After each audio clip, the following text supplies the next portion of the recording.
good afternoon, everybody. Welcome to another live and interactive webinar brought to you by Modoras and RJ Sanderson. Looking forward to hearing from you all during the day and also getting some great insights from our professionals joining us to talk about making better decisions at tax time for business owners. As Stella said in the introduction, a really important part of the process to ensure success for you and your business and, of course, your wider goals from there.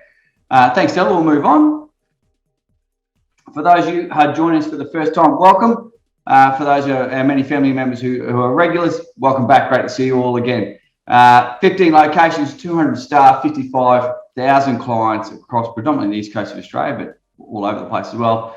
Great size, which means we get great insights and great experiences with many of our business clients, which is some of the things we'll share today. So thanks, Stella.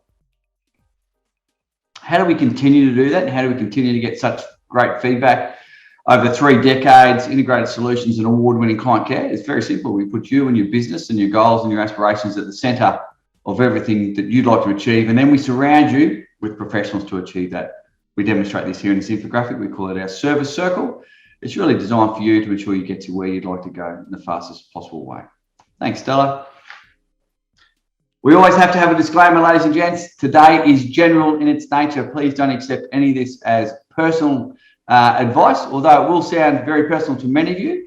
As I shared earlier, we do this for lots and lots of people, so it will be very common for many of you. The best thing you can do in any of the webinars we do today, and for those of you business owners today, if you hear or feel or see something that you'd like to discuss further, please pick up the phone. We have an enormous amount of professionals at your fingertips at either Modoras or RJ Sanderson, and we're very happy to help. So enjoy today, but take the chance to make it personal by picking up and engaging one of our professionals. Okay, I love this slide. Let's get stuck into the presentation. This slide, I think, represents a few things. One of them we spoke about prior to coming on with our professionals team. It represents a little bit about what a business owner's mind can be like. It can be very busy. There's lots of moving parts. We all want a business with purpose. We're all in business for a purpose. There's some great things we can take out of this. This demonstrates that the point down the bottom we spoke about earlier as a team is critical to business as we understand the bar is continually being reset and it's happening faster. Digital media, digital programs, the way our clients are engaged and the way their business environments are changing means we need to be really on the ball. And to the point on the middle left of the screen was all businesses need to do more and have a real clear purpose. So we spoke a lot about that. Today it gives us a great chance to introduce how tax planning is just part of that. And when I get to our professionals, we'll talk a little bit more about that. But it's a fantastic place to start to think about how we can really drive your business to where you want to be as a purpose. Thanks, Stella. Introducing our experts today. Welcome. It's fantastic to see the lovely Kat. Welcome to the team, your first live webinar. Looking forward to your insights today. Thanks for joining us. You'll do fantastic. Kat's another one of our members of our RJ Sanderson team, and we love having more and more people involved. So thanks for joining us today, Kat. Pete Hetherington, always great to see you, mate. And as a demonstration to all the business owners online today, we do eat our own cooking. And in fact, Pete and I and a large number of the team have spent the last 2 days working together on our planning sessions. It was a great time at the Gold Coast. Pete, thanks for hosting us. And it was a big couple of days discussing much of what we're talking about today and how it integrates and moves to a much wider discussion and plan for the business. So I think it's great to point out we actually eat our own cooking. And I know, Roy, we're catching up. Well, it depends on how lockdown's looking, but we were due to catch up this weekend and early next week, so I'm sure we can get that. But again, welcome, Roy. Looking fantastic today, mate. Surviving lockdown, no worries. Oh, yes, thanks, Paul. Welcome to the other speakers as well. Yeah, lockdown, I've got a survival tip for those of you in Victoria. I've been starting my days in lockdown with a healthy green smoothie. Beautiful. Hang on, wait. No, my wife's just told me it's actually they're pronounced mojitos. I was getting concerned for you, Roy, because that wasn't the approach last time. So I like it. There's only one way you can approach it, mate, and have a smile. Well done. And also our best thoughts are out with everybody across Australia and the world, but also those in lockdown in Victoria. So good approach, Roy. Thanks. Stella, if we could move on to the agenda, please. So the agenda as an overall view, we're going to look at some tax savings. We are going to get very specific around some technical aspects. We're going to move to some more advanced methods in terms of direct to staff payments, asset strategies, and operational strategies. Before we move on to that, though, got to throw to the group and referencing the first slide we spoke about, that how busy it can be for business owners. Can we talk a little bit about the importance of tax planning, but also how that really fits into the wider scope of what a business owner should be doing? Kat, you had some great points before when we spoke about it. Can I hand to you first? Okay, thanks, Paul. I think it's more just knowing that, talking to your accountant isn't always as scary as it used to be. We aren't the dentist. So, having more frequent conversations with your accountant, a lot of us do monthly reports for clients or quarterly reports, and we're touching base more and more often these days. And, instead of having that barbecue catch up with your mate, have that catch up with your accountant, ask those questions before you go ahead and purchase different things and whatnot. So, yeah, no surprises at tax time if you talk to us more often. Yeah, great. And Roy and Pete, those reports that Kat spoke about, how should they be used, and what context should we look in them? I think what Kat's really saying is we're more than just telling people what their tax refund is. There's the advisory work that we can do, mentoring work that we've done, that we're doing with lots of clients where we can help them build their business. There's a lot more we do than just tax returns. Yeah, you're right. And funny you say that. For those online, thanks for sending your questions in prior. And not surprisingly, more than 50% of the questions that we've received aren't really necessarily related to specific tax questions, although often it's bracketed in that area. So, Pete, I'll come back to you later in the presentation, mate. We'll get moving, as I think it's really clear that this is a part of a wider discussion. Thanks, Stella. So let's stick to the basics first, guys. We've got four real key basic points here, which we should all be considering: deferring income, bring forward expenses, write off bad debts, and carry out a stock take. Really good practices. Kat, can I hand to you to address first, please? Yeah, so these are obviously, like as it says, the basic ones. So these are the ones that we always, try and put into place, before 30 June. This year is obviously a little bit different with COVID, especially, with those businesses still in lockdown. So I think the important thing is these are kind of little tips that we can do to help with the tax savings for now. It might not necessarily be like, the tips that we'll go through later on is, you might have to have cash in the bank to do that kind of stuff. But these ones are really good because, it might help, short-term gain for, for something that you can put into effect. So I think the importance is with these ones is you don't necessarily have to have the cash in the bank because obviously we're all a bit hurt after the implications of COVID. So. Yeah, Kat, I might just add from my experience, and I'm sure yours as well, a number of clients think that item 3, write off bad debts, they come and talk to us in September and they say, I've got some things I need to write off. But the legislation is you've actually got to write the debt off before the 30th of June, not do a book entry past the 1st of July. And that's an important one. So look at your debtors this month rather than just carrying it over and look at them in sometime in July or future. Yeah, definitely. So yeah, now's a good time to do a bit of it, not just a stock take on your stock, but a stock take on your business. Have a look at your debtors, have a look at your creditors, and see what movements we can do before 30 June. Absolutely. Pete, would you add anything to that? It's a great insight that really what you're saying, guys, is you can do this earlier and really have a finger on the pulse of your business. Pete, do you have anything else? Yeah, look, the most important thing I would say is that any business really should be talking to their accountant before the end of June.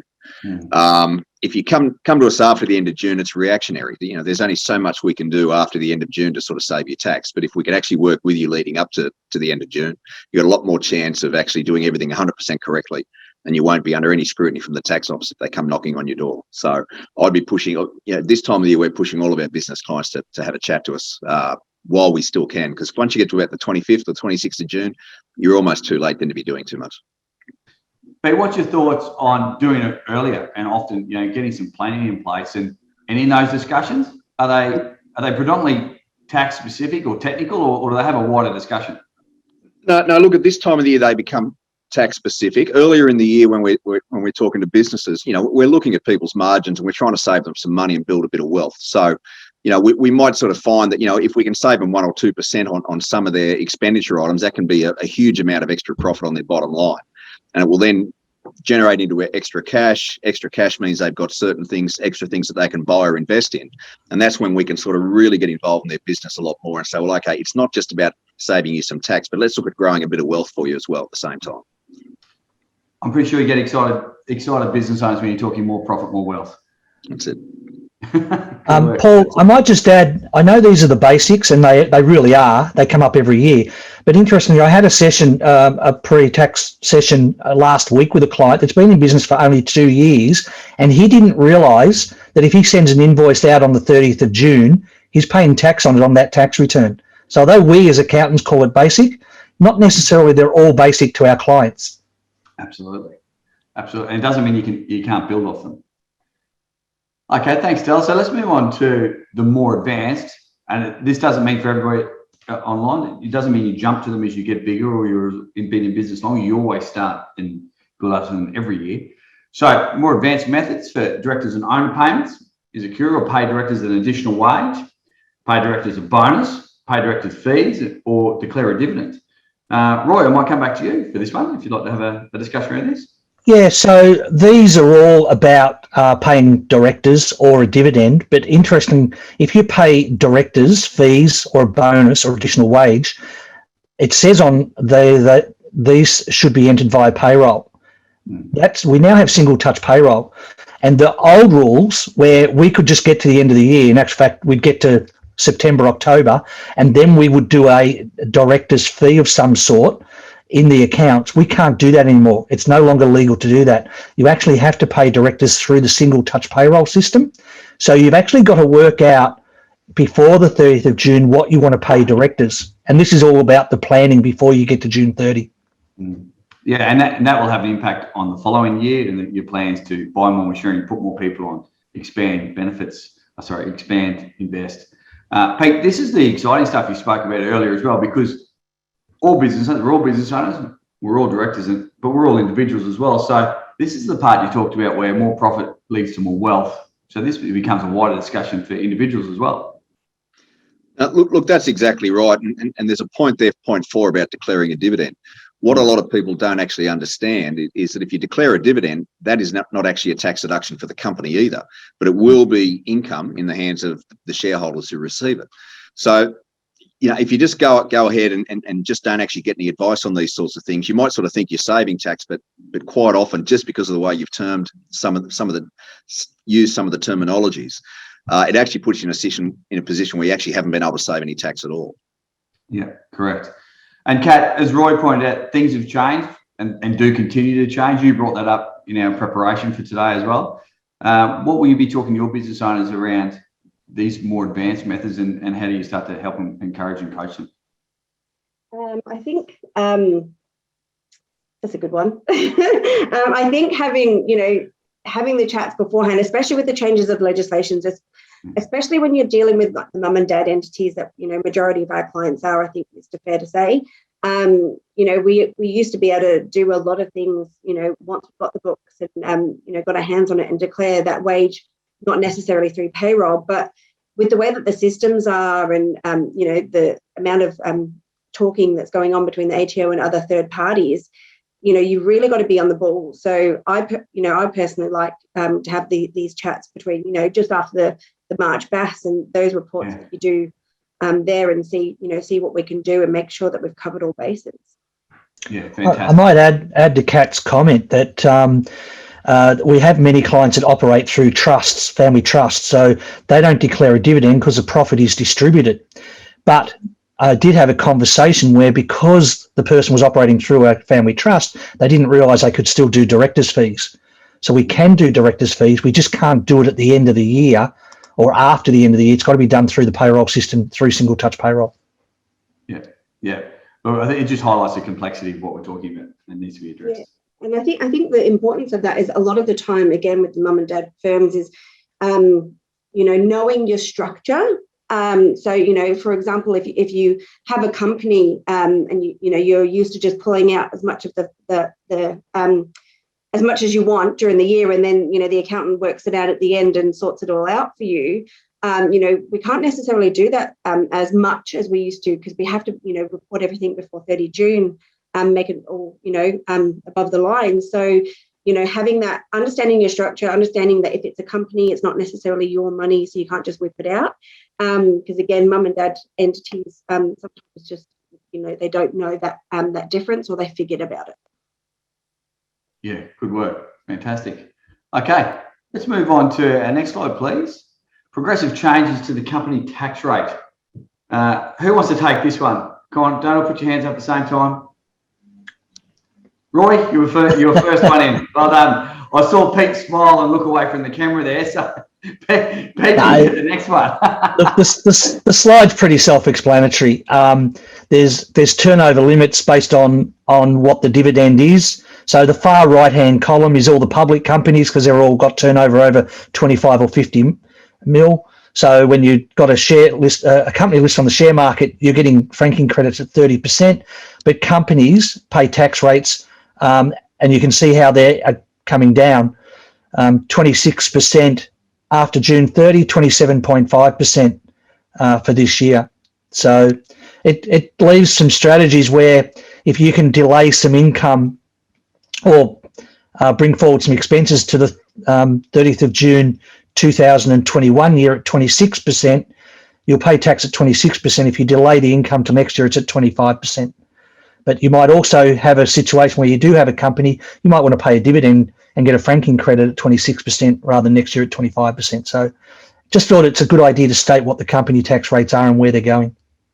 I agree. And I like your final point there where you start to move, you start to talk about whether it's companies, but then it's also how it's distributed personally as well, which you spoke about earlier as trust companies. So it does get a lot more detail there. And we did have a comment saying thanks for mentioning trusts, because I know when we do speak, sometimes clients come in, they're exceptional at doing what they're doing, but they might get some, I don't know who mentioned the barbecue discussion before, but come in with some ideas from the barbecues. I need a trust, I need a company. It really is very personal and should be spoken to professionals. So thanks for that, Roy. Our next slide, I really like this next slide. As business owners, we really can do nothing without our team, without our people. And here's some strategies that we need to be able to recognise and reflect the work that we do as a team and the work we do with our team. And also there's ways that it can still benefit our team, our business, and our clients, of course. So, Kat, you were nodding at this one, which is an indication. I like this one too. That's you, Kat. I am That's one how of the you volunteer team. on these things. So you said before that we're all business owners, but I'm not. So this one's a very important one, isn't it, Roy? The voucher's in the mail, Kat. Or not. I think Roy will be sending a nice bottle of wine to you, Kat, or a mojito. I honestly believe this one, item 3 here, is a little piece of gold that not a lot of people know about. To be able to give a staff member up to $2.99, so you may, and that voucher, it's not limited. It can be Myer, it can be, it can be Dan Murphy's, it can be Bunnings. So a voucher is, the business gets the tax deduction for it, and the staff member doesn't pay tax on it. And it's I'm not aware, and Kat might correct me here, I think there's a lot of very experienced accountants in listening to this, because from other accounting firms as well, learning from the RJS and Modoras teams. I don't believe there's any related party regulation. So if you actually have your own company and you're on staff, can you just buy yourself a voucher? We'll wait until we get responses, but I'm not aware of any issues allowing that to happen. Yeah, especially I suppose it's more of if you're doing a blanket thing, you probably say you've got 10 team members and you're doing it to all of them. I think it would definitely wouldn't raise any flags. But and like just on the general gifts or gift cards, especially after this year, like more so, like team members were just we all suffered, businesses but individuals as well. So just having that little bit of a nod to your team. Yeah, okay, it's helping yourself out, but helping them out too. And it goes a long way, doesn't it? Yeah. And one of the questions that just came up, Paul, was can a trust do this $299 gift card? And the answer is yes, they can. They're in business. I was about to say all entities. Is it all entities? Yeah. Yeah, Max, absolutely. Max is on his way to Dan Murphy's now. Don't forget to pick up one for me, Max. Yeah, things you can be aware of. I've seen business owners do this, and you can also, when you're buying a few for multiple staff members, you can end up actually getting bigger discounts and more benefits for you and your team as well. So it's a nice thing to do. Anything else we'd add for bonuses, super contributions, Q4s? Any more technical stuff you want to address there, team? The most important thing is that those first couple of points have to be paid before the end of June. A lot of people get themselves into trouble with their super where they're paying them on the 30th of June and they're actually not getting a tax deduction because they're not getting cleared in their super fund prior to the 30th of June. And that can lead to all sorts of problems the following year where the tax office are recognising almost sort of 15 months worth of contributions in 1 year, and it can put people over certain limits that they don't want to go over. So the date there of the 25th of June, it needs to be out of your hands and to your superannuation clearing account by the 25th of June, because it will take them up to a week to clear that through their system. And that is when it's paid, not when it actually leaves your bank account as the employer. Yeah, that's good. It's actually a fantastic point to add to that. If you are going to do extra contributions or bonuses and into super, please make sure you check how much contribution has been made already that year and how much the fund has grown, because there are caps on that. So please reach out to your advisors, either at Modoras or RJ Sanderson, and a wealth advisor will be able to assist that, because you don't want to go over the caps because you will get fined. And we've seen lots of business owners inadvertently give their team a bonus that ends in a fine. So we don't want that to happen. Okay, thanks, Stella. On that one, Paul, if you sorry, just a quick one. Just with the super payments as well. Peter did mention it's clearinghouses and they take time. And there's actually reports. We're big on Xero these days, so there's a report that we can see when it actually hits the super fund. So that's what we use that, and obviously the ATO use that date. So it is critical that it does leave your hands, at least 5 days before that cutoff date. Correct. Yep. Absolutely. We've had a question, Paul.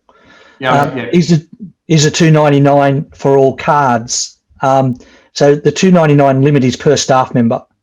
Whether you did $100 on one card or one, say Dan Murphy's and $100 at Coles Myer, in total you're got to be under $2.99 for the individual gift per individual person. Yep.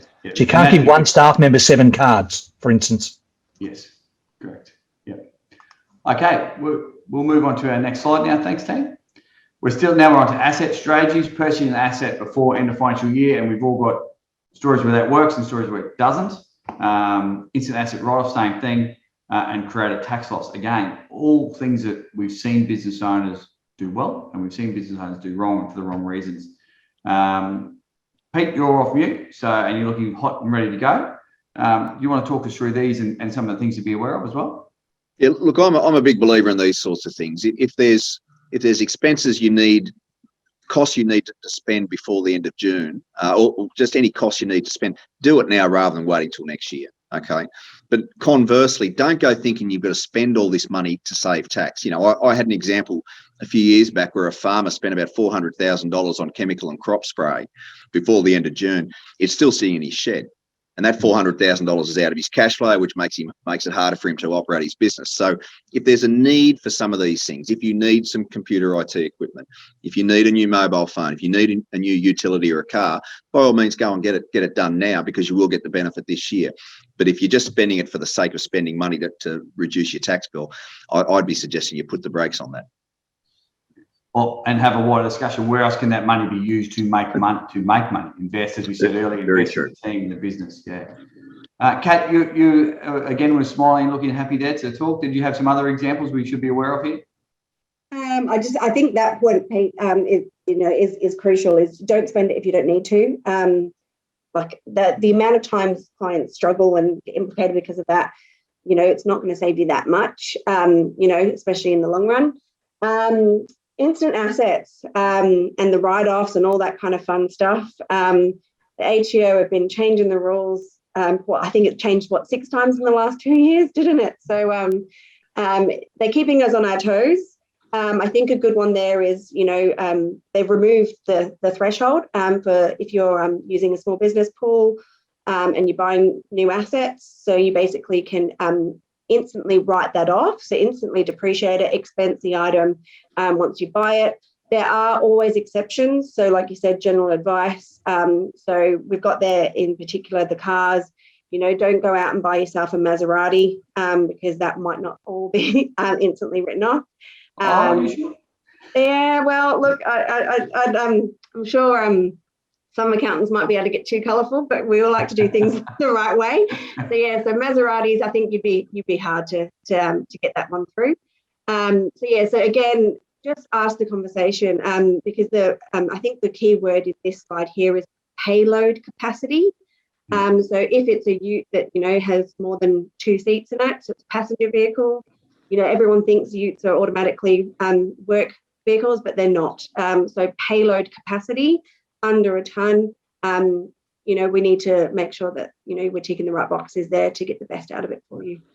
Yeah, Kat, I'd just like to follow up on that. The amount of car salesmen who will say that a ute is a 1-tonner when it only carries 900 kilos or 950 kilos, and suddenly you've got these poor tradies who have to keep a logbook. It's something to be really, really wary of. Yeah. Good work. I think Matt, our Maserati salesman, just dropped up and found a Maserati at 59 grand for us. Roy's on his way, Matt. Oliver's question there, guys, is the car limit 59k removed for the next financial year? You can't see a limit anywhere for next year. Yeah, I don't believe it's been removed for next year. It's not removed. No, it will always be there, I think. So, but again, it's just mainly the different exceptions for different types of cars. So it's always good to just pick up that phone and ask your accountant which one that. Yep. I might just add re-emphasise, check the specifications online. Don't just listen to the salesman. And also, if you spend $69,000 on a car, we still get to claim $59,000 and $136, and the other $10,000 we just carry forward and write off when you've sold the car. Yeah, good strategy. A lot of these strategies, particularly the one we all started on, is don't spend money for a tax saving, is really pertinent in your personal financial situation as well. We often talk about spend $1 to get 30 cents back, just in tax. Doesn't really add up. So great insights, team. Thank you. We'll change slide, please, Stella. Asset register review, carry out of maintenance, asset write-off, and temporary full expensing for eligible businesses. So now we're starting to have a bit deeper discussion here. Pete, do you want to lead off? Look, this just leads in from what I was saying before, that if you have a need to spend some money on items that you're using in your business, then spend it now. If you've got a fleet of vehicles that need servicing or need tyres or whatever that it may need, do it now. But don't go out spending money unnecessarily. That's just going to be a cash drain on your business. Certainly go through your depreciation list with your accountant to see if there's any obsolete plant and equipment in there that you can write off. Okay. And just be mindful that, you can go out and buy assets now. So if we just move away from motor vehicles, if you need a truck or if you need some heavy equipment or something along those lines, you're in the business where you need those things, you can go out and buy those. You can write them off 100%, provided your turnover is at the lower end of the scale. So there's some really great incentives if you need to spend that money. Thanks, Peter. A point you continue to raise is really, really important, understanding when you need it or if you've got expenses and how best to do it. Kat, we spoke earlier around how you spoke about traditionally we use our reports to give us an insight of where we've been. You also spoke, which I thought was fantastic, about what the reports can actually show you for the future. And because the next 2 slides address what Pete just spoke about, making sure you're using your cash flow to the best of your ability. Can you just talk to all the business owners that those reports actually give you an insight to what the future's coming, so you can start to plan a whole lot better? And you spoke before about how often you should be doing that and how early into the year. Yeah. So, you may not have the cash to do all these marvelous and wonderful things now. I think we've, made that quite clear, especially this year. It might not be a position that you're in, but always looking at your information in detail, and you want accurate information. So having that, your accountant look over it as much as possible. I personally think monthly is amazing. If you can't do that, quarterly, definitely, because it's around the obligation of your BAS and your super lodgements and all that kind of stuff. And having those reports, I suppose the role of the accountant has changed so much. We don't just lodge your tax returns. We're not just ticking off an obligation for you. The reports are there so we can actually look at your figures, look at how your business is going, get back to the reason why you went into business, and make some business decisions to achieve your business goals. So, having those conversations and it's kind of like a check-in, an accountability check-in for you and also the business. So, you the more often you have that check-in, the more often you're resetting yourself and making sure you're ticking off those action items. Yeah, absolutely. I love that, Kat. Absolutely. Especially for our SMEs or a small to medium enterprise, which most of the businesses in Australia are, get so busy doing what they're exceptional at, looking after their business, looking after their team, looking after their clients, and often think of the compliance work or the obligations of tax work as historical, looking backwards, but it's so much more. And I think you're absolutely right. I know Pete and Roy speak about that as well. So, well done, Kat. I think that's fantastic. Pick up the phone, everybody. Just while we are on this slide as well, Paul, it was on the previous slide as well, is another little bit of gold that we got out of COVID, I suppose, and things that changed, the loss carryback rules. So I won't go into too much detail of it because we can spend all day with legislations. But these little tips that you might be able to do, and especially with the assets of writing off, your, let's say, for example, your pool balance, it will create a loss, or it may create a loss this financial year, but there's loss carryback rules that we can, if you made a profit in the prior year or whatever, we can absorb some of that. So that, there is still tax savings in that as well. So I think that's one of the awesome incentives from the government. Yeah, Kat, that's actually, I was going to emphasise the last line on that slide, the loss carryback rules, which is what you're referring to. Basically, in a nutshell, if you paid tax last year and you make a loss this year, you get some of the tax back. So when you're doing your tax planning before June 30, and you may have had a bad year because of COVID, great opportunity to do some tax planning there. Absolutely. Okay, let's move on to some operational strategies now. Roy, I'll give you a run at this one. You've been a bit quiet for a bit, which is not normal, so I'll let you have a run. Well, yeah, this slide, it says advanced, but people will know most of these items, the stationary stuff, but the donations, I just might mention on the donations, I've had clients come in and say, I've made a donation to a Fund Me page for a very good cause, somebody with an illness or whatever reason. And yes, it's a very good cause and they've made the donation, but it's a Fund Me page. It's not a registered charity. It's not a deductible gift recipient. So you don't get the tax deduction for it. So you just need to make sure, and I'm not saying you don't give to those good causes that are on GoFundMe pages, but don't do it thinking you're going to get a tax deduction for it. Yeah, absolutely. We'll move on to the next slide, please. You may as well keep going on this one, Roy, too.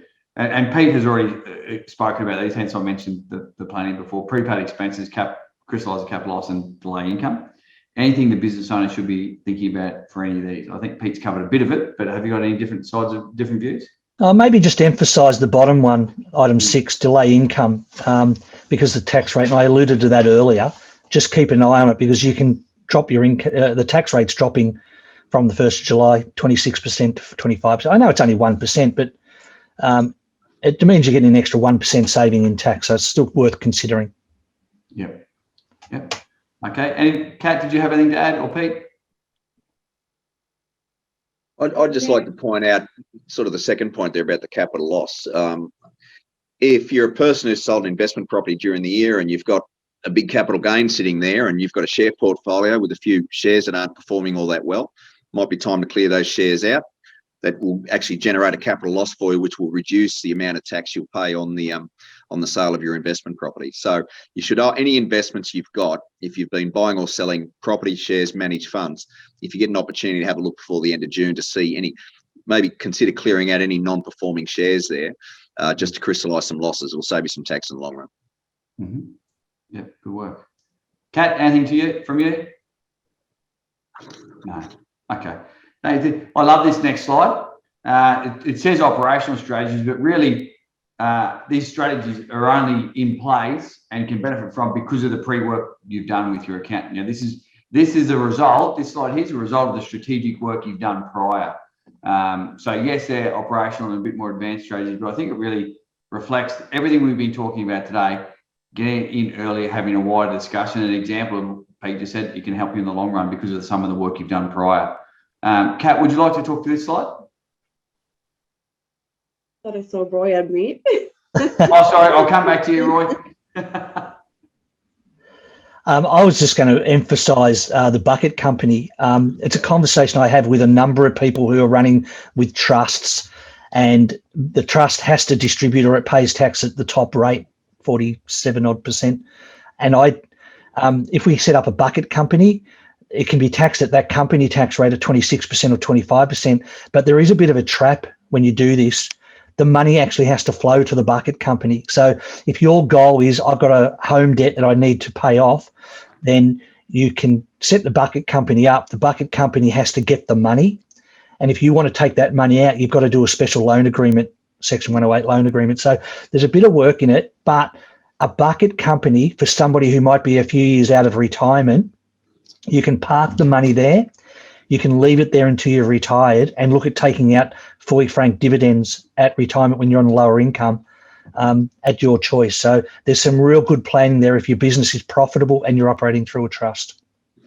I'm a big believer in that, Roy. We have a lot of bucket companies with our trusts. The only thing I would say for those who don't have a bucket company or a beneficiary company is, one, it has to be established before the 30th of June. You can't establish it after the 30th of June.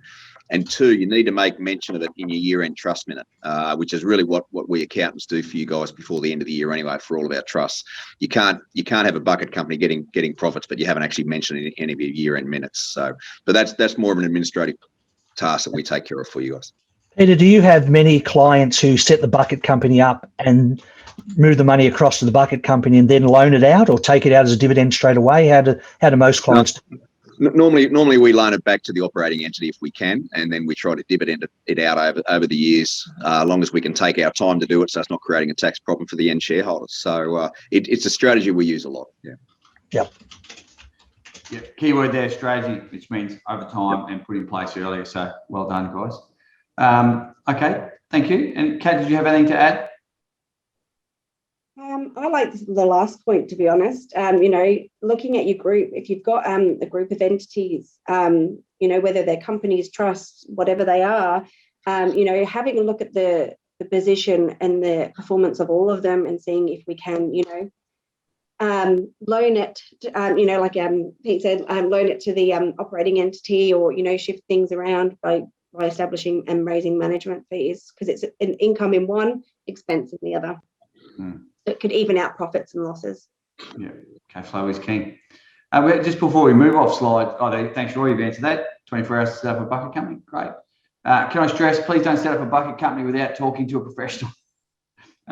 We've gone over very high level there, some big strategies.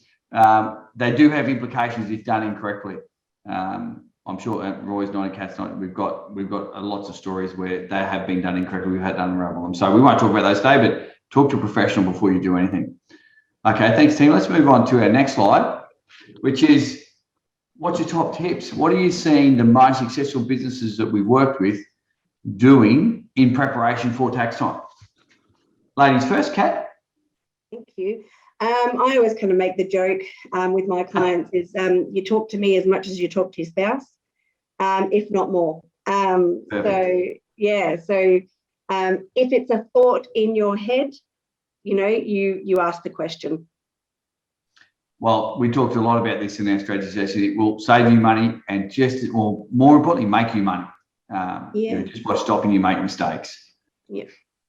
And even if the financials aren't your sweet spot, so many clients are amazing at what they do, like you said before, Paul. Having that tax professional or the accountant or advisor, whatever you want to call us these days, having that person guide you through it and be there for you and explain it in simple terms. That's probably I actually think that's one of your biggest investments. Absolutely. So we've been talking about all these other strategies, but we haven't talked ourselves up. So yeah. Exactly. Actually, when I was with Pete and the Queensland team yesterday, one of the professionals brought up, that all our clients, and we were sharing how we can work with our clients, and one of the team brought up how clients understand compounding really well when it's working for them. Compound interest, how it continues to make money for you. And some of the biggest, deepest discussions the team shared was educating clients that compounding works both ways. It can compound up, and a little 1% each year makes a massive difference. But when you continue to make little mistakes that don't look like a lot, it compounds down as well. So the sooner you address those in talking to professionals, having a wider view, you can remove those, which eventually add up to you compounding up as well. So little mistakes being ignored do add up in the negative. Yeah. Okay, thanks, Kat. Pete, what do you see? What would your top couple of tips be, or what have you seen your top businesses do in preparation at tax time? Oh, look, I think the difference between the really good operators is they're proactive, they're not reactive. But they come and talk to us on a regular basis before they make any decisions. And it can just be a 5-minute phone call is all that they need to have with us. It doesn't have to be a long, drawn-out process. But they ask the questions. We give them the advice. Everything gets done right rather than having them do something and then you find out about it 6 or 9 months later and you're trying to unwind something that if a simple phone call could have sorted out. So I've always found the really good operators do talk to us pretty regularly. We basically demand for all of our business clients, we see them at this time of the year, and we're in the process of doing that now. Just to have a chat. We may not be able to do much for them if they're having a poor year. There may not be much tax planning we can do, obviously, but it's still just a good chance to have a chat and see what's bugging them, and see if we can help them out. Roy?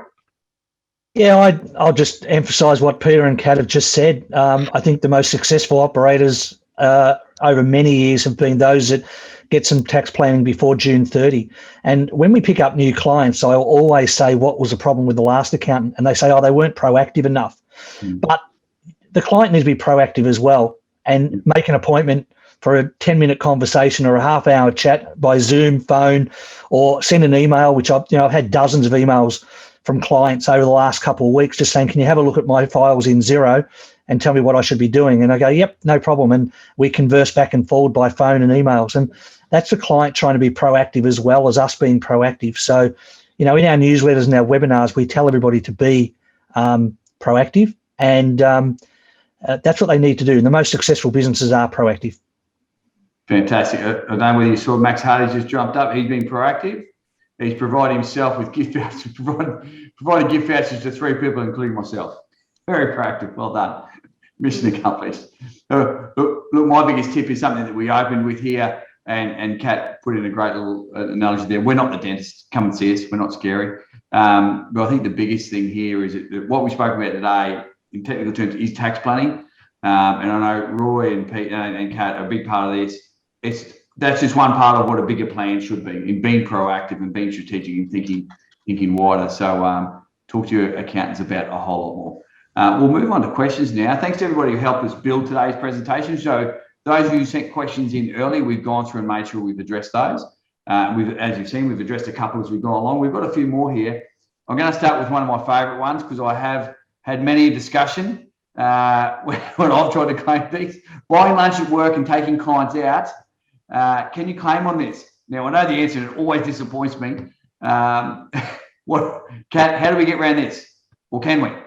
Yeah, I think that's one that always seems to, people keep to push the envelope on that one, don't they? I don't know what you're talking about. Yeah, look, the answer can be yes and the answer can be no. It depends what it is. It depends where it is. So, your lunch, when you're just working on an average day, no, it's not tax deductible. You have to eat to survive. You don't eat to work. If you're, however, if you're away from home on a business trip or, conference or whatever, that may be deductible. And I'm saying may because it all depends on different situations. Taking clients out, again, yes and no. Yes, the client's amount can be deductible, but the mojito that you bought for yourself, that was a gift. Might not be, but again, I'm using might and may because it all depends on the situation. So, I wouldn't be going out and dining people every week. There's a limit to everything. Yeah, I might add, the person who asked the question is actually, I think, a sole trader. So the answer for that person is no. You're not going to get a tax deduction for lunches or taking people to restaurants. They got rid of that many years ago when they brought in fringe benefits tax. So the current rules are you can't claim that for that person that asked the question. Yeah. That person also asked how much tax deductions can a sole trader claim each year? So there's no limit to that. It's based on, like all businesses, it's based on what you spend. That when you say how much can we claim, You can claim up for a car if you're in business for yourself and the car's used for work. The equipment, there's no sort of figure that I can give you that says you have a ceiling of 5,000 or 1,000. It's based on what you spend. The business activity is. So I think that's definitely a conversation to have with your accountant. May not help you this year, but and again, like I said earlier, is you might not be able to do. You might not be in a situation where you can do a lot of tax planning for this year, but it's still good to have that conversation with your accountant because you could implement something now that can help next year's and future years. So I think that might be just, a broader conversation with your accountant to the person who asked that question.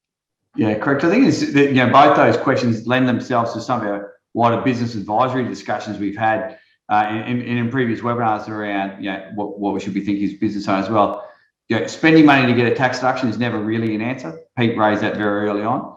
From a business strategic point of view, engaging with your team, your market, your current clients, in other words, going to lunch, taking them somewhere, that's an investment. And if you're doing that strategically, so not going out every Friday just with your mates and calling it client meeting, but if you're doing that strategically with clients or potential clients and taking your team out so you can continue to encourage growth, that's an investment. So it's not a tax issue. It's a change in mind about do you want to make money or do you want to save money? And when it's linked with a bigger strategy, your accountants can certainly guide you on how you can grow your business in that way.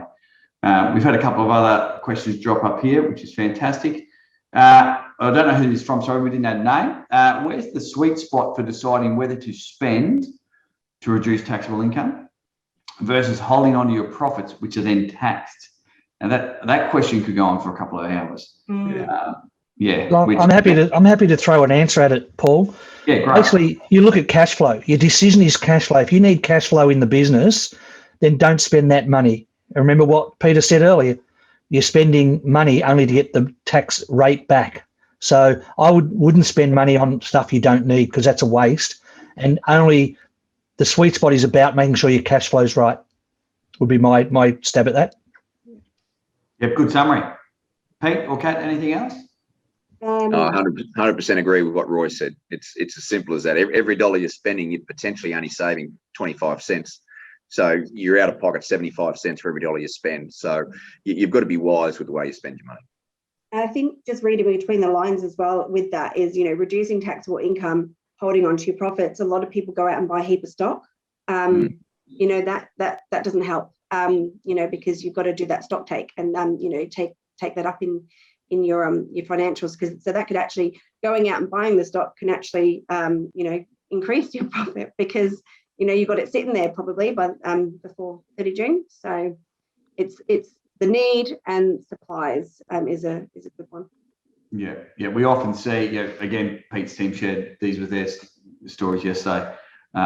Retained earnings sitting there or profits in business and, small business owners, staying under the $80,000 tax threshold just to minimise tax, but not paying their mortgage off, not having a deposit for a home. There's opportunities to speak to your accountants, get your structure right. You will pay tax, but you'll also start to address your personal wealth and you can start to invest that and grow.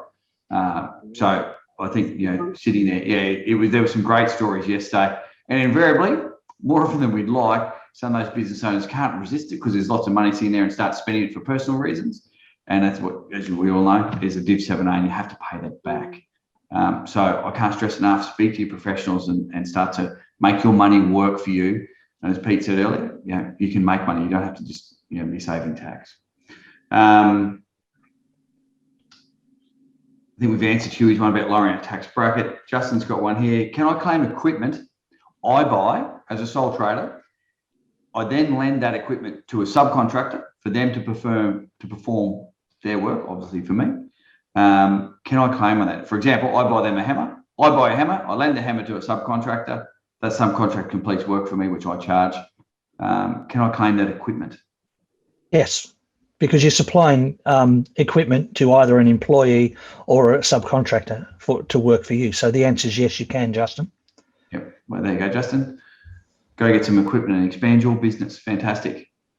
Okay,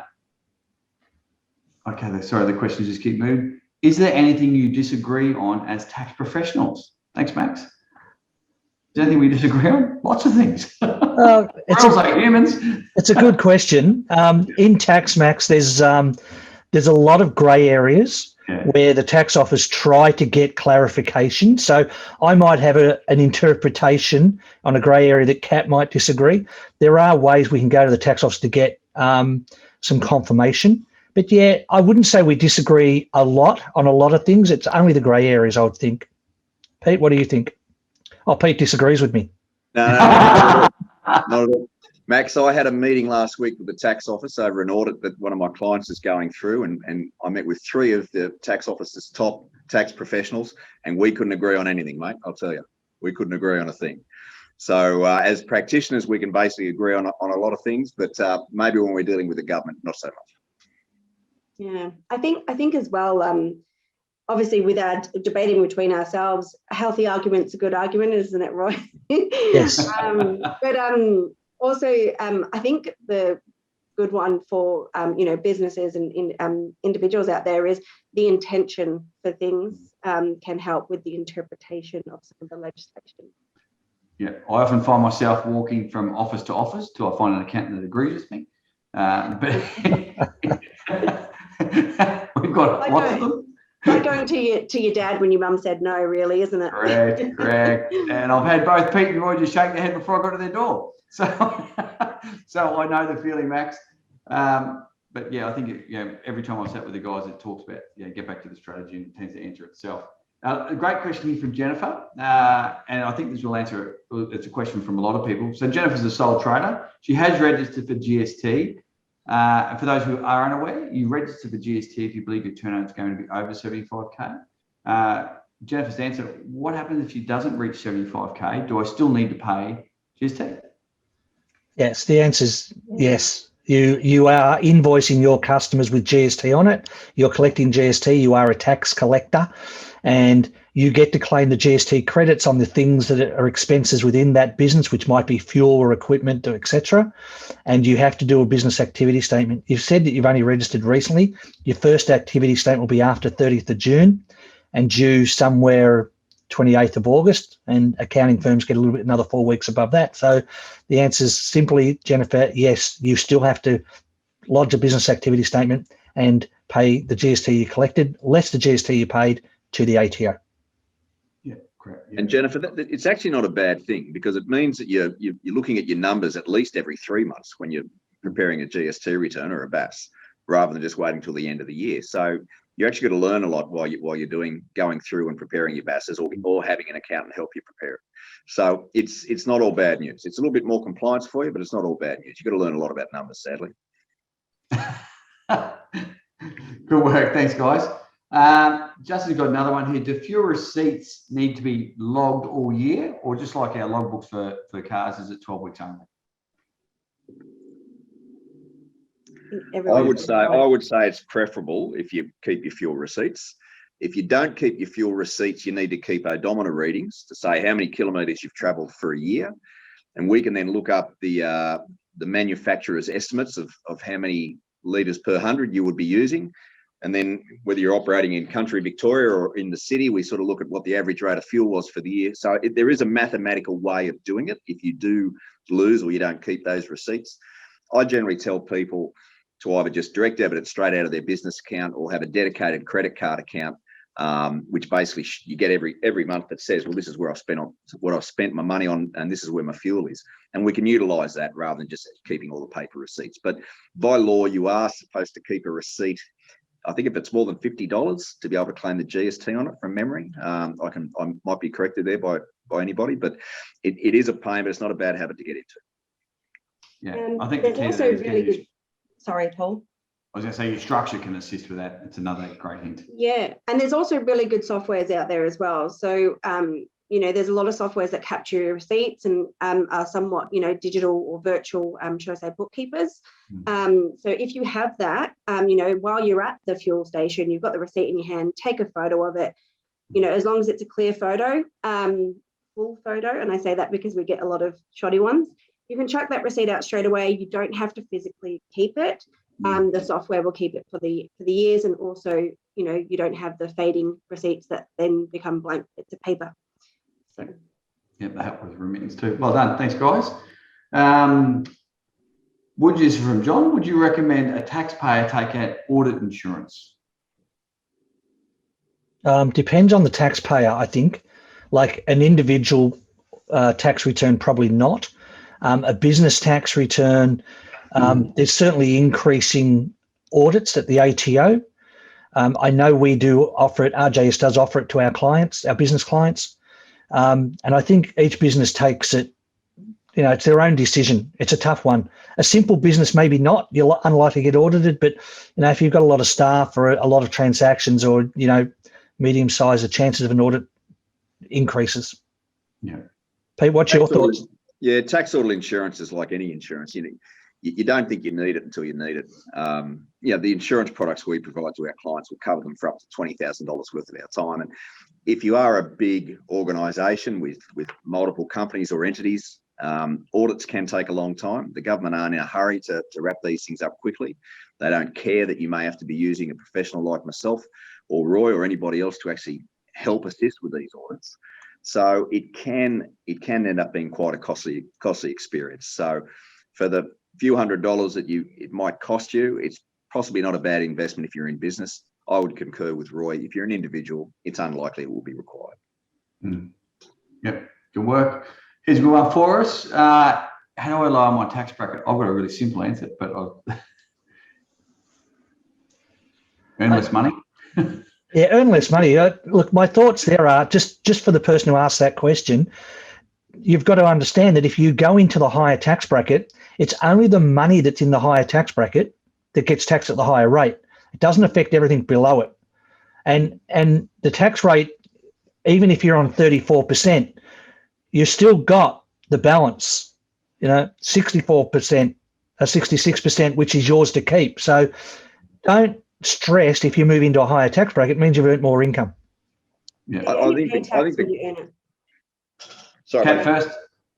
You only pay tax when you're earning the money. So it's not necessarily a bad thing. Tax isn't a bad thing. Yes, we minimize it in ways that we can. That's what we should be focusing on, not necessarily lowering the tax bracket, I suppose. I think terminology is there. So obviously the strategies that we went through today will help with that. I basically say to all of our clients, I want you to pay a bucket load of tax, but I don't want you to pay $1 more than what you need to. If you're doing that, then you're making more money. You've got more money to live a great life. You've got more money to invest, to look after yourself when you're old and decrepit like me. It's not a bad situation to be in, but just don't pay more than what you have to. I agree. I think Kat nailed it when she started in what was a really great introduction, Kat. You said, remember why we're in business, and it's to look after ourselves. So making more money is not a bad thing. And yeah, you'll pay some tax along the way. I like a comment here from Matt to answer that question, how do I lower my tax bracket? I thought it was a pretty good comment from someone. Pay your accountant more. I think we'll all agree on that. It does work. Get advice. Love it. Thanks, Matt. Okay, what else we got? If I buy a car for work, can this be tax depreciated? It maybe just go back to the earlier slides for that person who asked that question. There are limits to it. It's got to relate to work. But I think you're a sole trader, so don't go out and buy a Porsche. I like this one here for Max. My wife is an artist. Can my business buy one of her artworks and hang it on his office or my office? I'm going to go on, Pete. You go first. I would think yes, but you'd have to depreciate over a long period of time. I would think yes on that one. Yeah. Can I read between the lines here and say, is valuation a concern? Or very much so. Yeah. Yeah. And yeah, valuation. I mean, so, you always support local. You can't get more local than your spouse. But yeah, there's with paintings and collectibles and that kind of stuff. There's different legislation. Don't love tax law. Don't buy it in your super fund. Yeah. Don't buy it in your super fund. Yeah, valuation for that artwork I think is important. I can see what is being. He thinks it's worth 100K. Yeah. So, love you. Okay. I love you. Ladies and gents, that brings us to the end of our webinar today. Thank you all so much for your inputs and questions.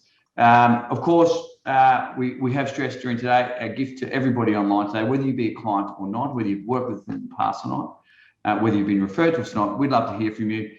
We make this very open and transparent. I hope you've enjoyed hearing from our professionals today in a very open manner.